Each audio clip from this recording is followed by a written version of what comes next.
La plupart des acheteurs pensent que la plus-value se joue à la revente, des années plus tard. C'est l'inverse.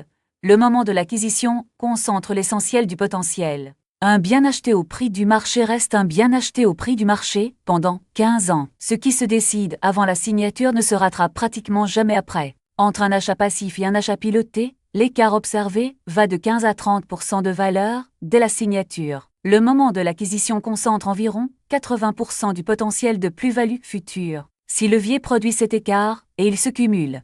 Chacun apporte, selon les cas, de 2 à 8 points de valeur ajoutée. Le premier levier, c'est le sourcing.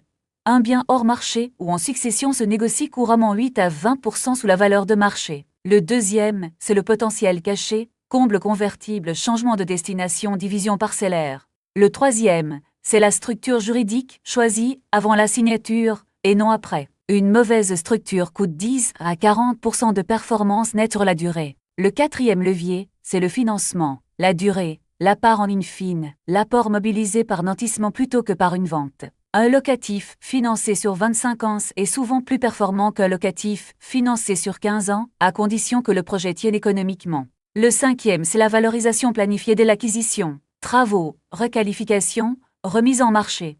Le sixième, c'est la sortie, anticipée dès l'entrée, revente, transmission familiale ou refinancement du bien une fois valorisé. Une précision s'impose. Aucun de ces leviers ne suffit à lui seul, et les ordres de grandeur cités varient selon le bien, le marché et la structure retenue. Ils se cumulent et ils se décident tous avant la signature. Ce contenu est informatif et ne constitue ni un conseil en investissement, ni un conseil juridique. Après la signature, corriger coûte toujours plus cher que prévoir. Les 6 leviers se travaillent tant que rien n'est signé.